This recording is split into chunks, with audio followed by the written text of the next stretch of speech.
Hello दोस्तों, राधे राधे, जय श्री कृष्णा। दोस्तों, आज हम आप लोगों के लिए एक कजरी गीत लेकर आए हैं जिसमें एक बहू अपनी सास के लिए क्या क्या बात कह रही हैं। आप लोग वीडियो को देखिए और कमेंट करके बताइएगा कि यह गीत आपको कैसी लगी। पिया भोरवे में हो, पिया भोरवे में बड़ी नींद आवेली, सासू जगावेली ना।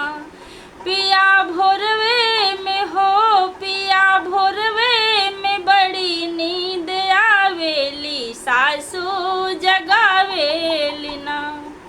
उनके तरस नाही आवे, जोर जोर से बोला मैं, उनके तरस नाही आवे, जोर जोर से बोला मैं। लइके घंटी हो, लइके घंटी भोर में बजावेली, बड़ी नींद आवेली ना।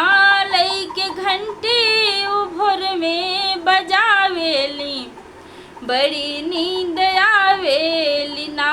पिया भोरवे में हो, पिया भोरवे में सासू जगावेली, बड़ी नींद आवेली ना। पिया भोरवे में सासू जगावेली, बड़ी नींद आवेली ना। उनके तनिको नाही दर्द, बोलिया बोले बेदर्द, उनके तनिको नाही दर्द, बोलिया बोले बेदर्द, उनके बोलिया करेज चुभी जावेली, बड़ी नींद आवेली ना।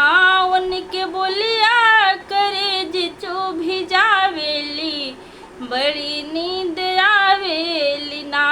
पिया भोरवे में हो, पिया भोरवे में सासू जगावेली, बड़ी नींद आवेली ना। अपने बाटी इजदार नींद करे बेकार, अपने बाटी इजदार नींद करे ओ बेकार। उठ के 4 बजे हो, उठ के 4 बजे कुंडी खटखटावेली, बड़ी नींद आवेली ना। उठ के 4 बजे कुंडी खटखटावेली, बड़ी नींद आवेली ना। पिया भोरवे में हो, पिया भोरवे में सासू जगावेली, बड़ी नींद आवेली ना।